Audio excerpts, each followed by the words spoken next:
Praise lord. దేవుని పరిశుద్ధమైన నామమునకు మహిమ కలుగును గాక. ప్రభు నామమున మీ అందరికీ హృదయపూర్వక వందనాలు.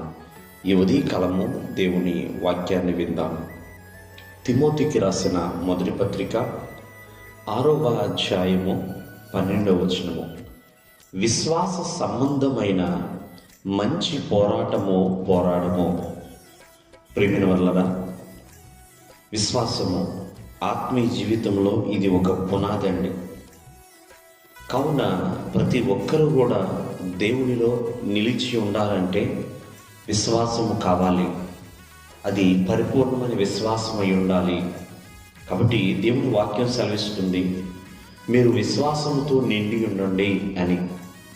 అలాగే యేసుక్రీస్తు వారు అంటూ ఉంటారు, మీ విశ్వాసము పరిపూర్ణం అవ్వాలి, అంటే మీ విశ్వాసము అభివృద్ధి చెందాలి అని. ప్రేమైన వల్లరా, కావున మన యొక్క పోరాటము విశ్వాస పోరాటం అయి ఉండాలి, అంటే నమ్మకముతో కూడిన పోరాటం అయి ఉండాలి తప్ప నమ్మకము లేనిదిగా ఉండకూడదు.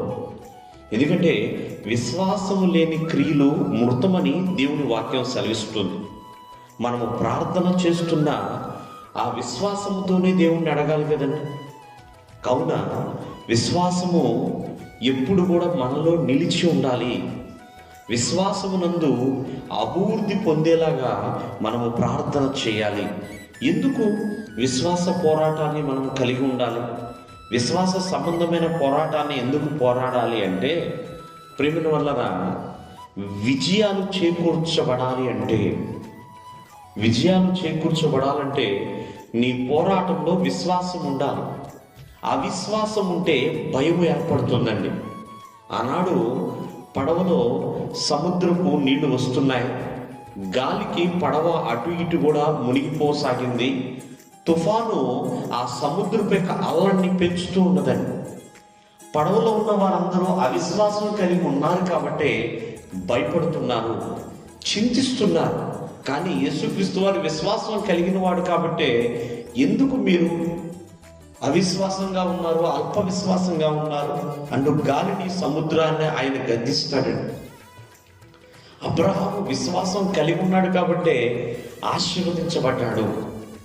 అబ్రహాము ఎదురు చూసినంత కాలం ఒక పోరాటమే, కానీ తన పోరాటము విశ్వాస సంబంధముగా పోరాడాడండి.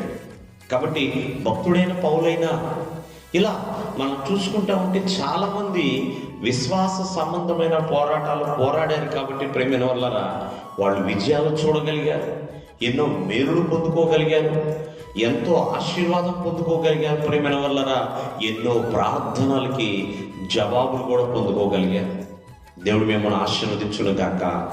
ఆమేన్.